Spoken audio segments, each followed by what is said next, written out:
Good morning students. आज हम संचयन बुक शुरू करते हैं। संचयन का पाठ 1 गिल्लू। गिल्लू महादेवी वर्मा का संस्मरणात्मक रेखा चित्र है और उसी संस्मरणात्मक रेखा चित्र में से गिल्लू लिया गया। स्मृति की रेखाओं में से गिल्लू को संकलित किया है और इसी में से लिया गया है। महादेवी वर्मा ने गिल्लू की यादों को अपनी लेखनी के माध्यम से उकेरा।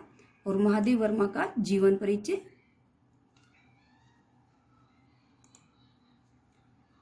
महादेवी वर्मा का जन्म 1907 फर्रुखाबाद उत्तर प्रदेश में हुआ था। महादेवी वर्मा का जन्म कब हुआ? 1907 में। कहाँ पर हुआ? फर्रुखाबाद में। महादेवी वर्मा की मृत्यु इलाहाबाद उत्तर प्रदेश में 1987 में हुई थी। महादेवी वर्मा छायावाद के 4 स्तंभों में से एक थी। क्या थी? 4 स्तंभों में से एक मानी जाती थी। महादेवी वर्मा छायावाद के 4 प्रमुख स्तंभ माने जाते हैं।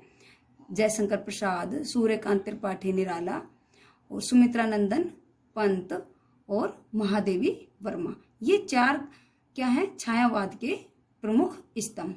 और उन्हीं स्तंभों में से एक गिनी जाती थी महादेवी वर्मा।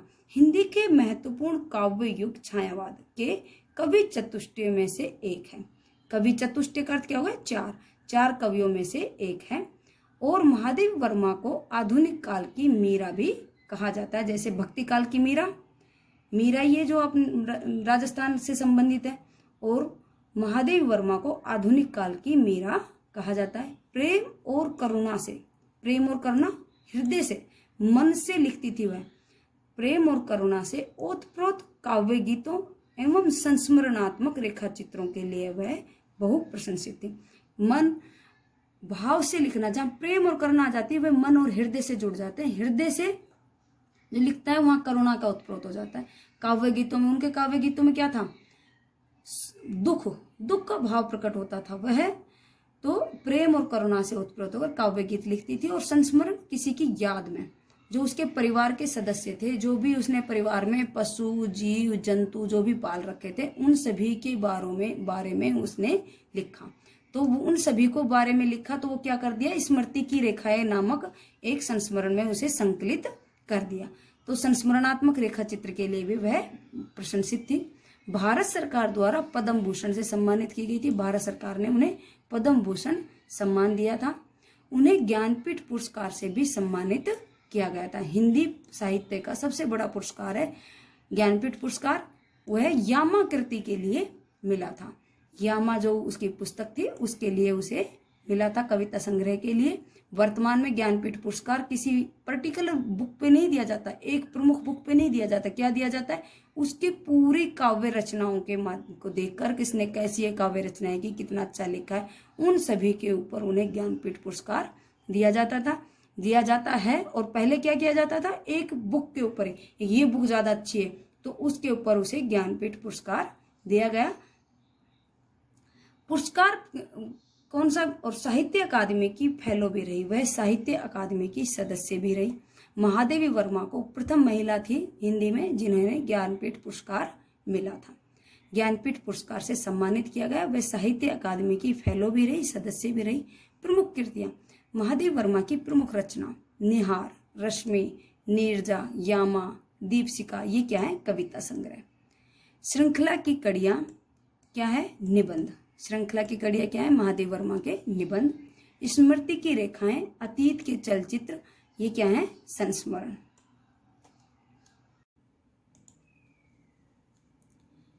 सोनजूही में आज एक पीली कली लगी है। सोनजूही क्या है? एक बेल का नाम है जो उसने अपने घर में लगा रखी है। आप लोगों ने भी अपने घर के गार्डन में लगा रखी होगी, कोई भी बेल लगा देते। तो ऐसे ही महादेवी वर्मा ने सोनजूही नाम की एक बेल अपने घर के गार्डन में लगा रखी थी, बगीचा में लगा रखी थी। इसे देखकर अनायास ही उस छोटे जीव का स्मरण का अर्थ होता है याद, हो आया। अनायास अचानक। किसे देखकर? सोनजूही की बेल को देखकर अनायास ही अचानक उसे एक छोटे जीव का स्मरण याद हो आया, जो इस लता की सघन कर होते गहन गहरा हरितिमा हरियाली में छिपकर बैठता था। इस लता का अर्थ क्या होता है? बेल। इस बेल की सघन गहरी हरियाली छाया में छिपकर बैठता था और फिर मेरे निकट पहुंचते ही कंधे पर कूदकर मुझे चौंका देता था। मुझे क्या कर देता था? आश्चर्यचकित कर देता था। तब मुझे कली की खोज रहती थी। तब मुझे क्या रहती थी कि इसमें कोई पीली कली लगे, कोई फूल खिले। पर आज उस लघु प्राण की खोज। यहाँ लघु प्राण किसे कहा गया है? गिल्लू को, गिलहरी के बच्चे को। आज उस लघु प्राण की खोज है। यहाँ लघु प्राण किसे कहा गया है? एक एमसीक्यू क्वेश्चन बनता है। लघु प्राण गिल्लू को कहा गया है, गिलहरी के बच्चे को। परंतु वह तो अब तक इस सोनजूही की जड़ में मिट्टी होकर मिल गया होगा, क्योंकि परंतु वह तो अब तक सोनजूही की जो जड़ की मिट्टी है उसमें वह मिट्टी होकर ही मिल गया होगा। मिट्टी होकर कब मिलता है? जब मृत्यु हो जाती है, और मृत्यु होने के बाद उसे सोनजूही की जड़ के पास उसे दफना दिया गया था, दबा दिया गया था, और फिर वह क्या हो गया? मिट्टी हो गया। कौन जाने स्वर्णिम कली के बहाने वही मुझे चौंकाने ऊपर आ गया हो। पता नहीं कौन जान सकता है कि भाई स्वर्णिम जो ये पीली कली खिली हुई है, यहाँ स्वर्णिम किसे कहा गया है? सोने के समान पीली कली, सोनजूही की बेल में जो पीले फूल लगे हुए हैं, उसी के बहाने वह मुझे चौंकाने, मुझे आश्चर्यचकित करने आ गया हो। अचानक एक दिन सवेरे कमरे से बरामदे में आकर मैंने देखा 2 कौवे एक गमले के चारों ओर चोंचों से छुआ छुअल जैसा खेल खेल रहे हैं। उसने देखा कि अचानक एक दिन मेरे कमरे के सामने, कमरे के बाहर बरामदे में मैंने देखा 2 कौवे गमले के चारों ओर चोंचों से क्या खेल रहे हैं? बार बार कुछ छूने का खेल खेल रहे हैं। ये काक भुसंडी भी विचित्र पक्षी है। काक भुसंडी किसे कहा गया है? कौवों को। भी विचित्र अजीब पक्षी हैं, एक साथ समादरित और अनादरित हैं, अति सम्मानित और अति अवमानित। एक साथ समादरित, आजकल क्या चल रहा है? श्राद्ध पक्ष। तो ये बहुत आदर से क्या बुलाया जाता है? इन्हें खाना खाने के लिए बुलाया जाता है। वर्तमान में क्या चल रहा है? श्राद्ध पक्ष। श्राद्ध पक्ष में जो भी श्राद्ध निकालते हैं वो इन कौवों को खिलाने के लिए बुलाते हैं, तो इन्हें बहुत आदर से बुलाया जाता है। और वैसे श्राद्ध पक्ष नहीं होता, वैसे ही घर के पास आके बैठ जाते हैं, घर की मंडेर पर बैठ जाते हैं, मुंडेर पर बैठ जाते हैं, तो इन्हें क्या किया जाता है? भगा दिया जाता है, इनका अनादर किया जाता है, अवमानित अपमानित किया जाता है। हमारे बेचारे पुरखे न गरुड़ के रूप में आ सकते हैं। हमारे पुरखे करते जो बुजुर्ग व्यक्ति है, जो मर चुके हैं, वे न गरुड़ के रूप में आ सकते हैं, न मयूर के और न हंस के। ये पक्षियों के नाम है, इनके रूप में नहीं आते। उन्हें पितृ पक्ष में, श्राद्ध पक्ष में हमसे कुछ पाने के लिए काक बनकर ही अवतीर्ण, मतलब कि आना पड़ता है। काक पक्षी का नाम है, कौवा, और उसी के रूप में अवतरण होकर आना पड़ता है। इतना ही नहीं, हमारे दूरस्थ प्रियजनों को भी अपने आने का मधु संदेश इनके कर्कश स्वर में ही देना पड़ता है। इतना ही नहीं, जब कोई मेहमान आता है, अब तो फोन चल गए, संचार के माध्यम बहुत ज्यादा हो गए, तो पता चल जाता कौन मेहमान आ रहा है। पहले क्या करते थे? घर के दरवाजे पे, घर की मुंडेर पे कौवा बोल जाता था, तो क्या बोलते थे? आज कोई मेहमान आने वाला है। तो ऐसे ही हमारे जो मधुर प्रियजन हैं, जो दूरस्थ प्रियजन हैं, जिनसे हम बहुत प्रेम करते हैं, वो आने वाले हैं, तो वो किसके माध्यम से संदेश भेजते थे? इन कौवों के माध्यम से। दूसरी ओर हम कौवा और काऊ काऊ करने की अवमानना के अर्थ में प्रयुक्त करते हैं। दूसरी ओर इनकी कड़वी भाषा और कौवा, इन्हें हम अवमानना के अर्थ में भी प्रकट वो करते हैं कि ये अच्छे नहीं रहते, घर के दरवाजे पर नहीं बैठने चाहिए। इनका हम क्या करते हैं? अपमानित करते हैं, इन्हें हम भगा देते हैं। मेरे काक पुराण के विवेचन में अचानक बाधा आ पड़ी। अचानक काक पुराण कौवे के बारे में बताते समय क्या आ गई? अचानक एक कठिनाई आ गई, बाधा आ गई, क्योंकि गमले और दीवार की संधि का अर्थ क्या होता है? जोड़ में छिपे एक छोटे सी जीव पर मेरी दृष्टि रुक गई। गमले और दीवार की संधि के बीच में, संधि का अर्थ क्या बताया था मैंने? जोड़ना। और गमले और दीवार के बीच में जो जगह थी, उसके बीच में क्या हो गया? एक छोटे से जीव पर मेरी दृष्टि रुक गई। मेरी निगाह, मेरे दृष्टि, आंखों की नजर क्या हो गई? वहां पर रुक गई, आंखों की नजर। निकट जाकर देखा, गिलहरी का छोटा सा बच्चा है। उसने पास, निकट कर दो तो पास जाकर देखा, गिलहरी का छोटा सा बच्चा है, जो संभवतः घोंसले से गिर पड़ा है। जो संभवतः घोंसले से नीचे गिर गया, और अब कौवे उसे सुलभ आहार खोज रहे हैं। और अब कौवे उसमें क्या सुलभ करते हैं? आसानी से मिलने वाला आहार करते था, भोजन। तो आसानी से कौवे उसे क्या करना चाह रहे हैं? आसानी से मिला हुआ भोजन समझकर खाना चाह रहे हैं। काकद्वय, 2 कौवे की चोंचों के घाव उस लघु प्राण के लिए बहुत थे। दो कौवे की चोंचों के घाव उसके लघु प्राण छोटे जीव के लिए। यहाँ लघु प्राण किसे कहा गया है? गिलहरी के बच्चे गिल्लू के लिए बहुत थे। अतः वह निश्चेष्ट सब गमले से चिपटा पड़ा था। निश्चेष्ट कर क्या होता है? बेहोश। बेहोशी की हालत में वह गमले से चिपटा पड़ा था, चिपका हुआ था। सबने कहा कौवे की चोंच का घाव लगने के बाद ये बच नहीं सकता। सबने ही क्या कहा? एक कौवे की चोंच का घाव लगा है, ये अब बच नहीं पाएगा, अतः इसे ऐसे ही रहना दिया जाए, अतः इसे ऐसे ही रहने दिया जाए, इसका कोई उपचार नहीं किया जाए। परंतु मन नहीं माना। किसका मन नहीं माना? महादेवी वर्मा का। उसे होले करते धीरे से उठाकर अपने कमरे में लाई। कौन लाई?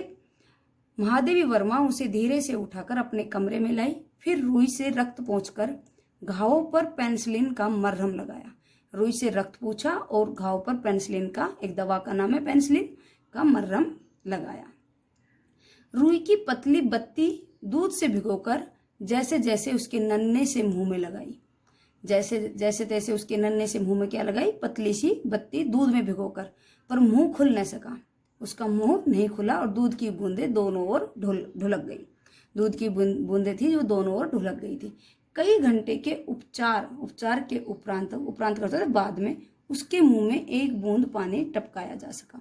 कई घंटे के उपचार के बाद एक बूंद पानी उसके मुंह में टपकाया जा सका।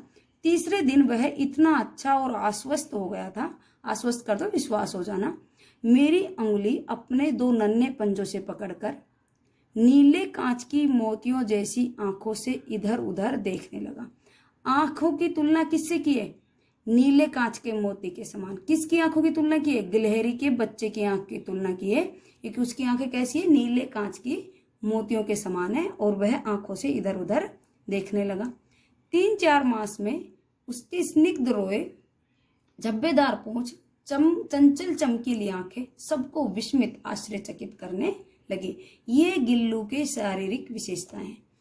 क्या है गिल्लू की शारीरिक विशेषताएं? स्निग्ध रोए, झब्बेदार पूंछ, चंचल चमकीली आंखें और सबको आश्चर्यचकित करने वाली उसकी गतिविधियां। ये क्या थी? उसकी शारीरिक विशेषताएं कि गिल्लू कितना सुंदर लगता था। आगे क्वेश्चन में भी पूछा जाएगा।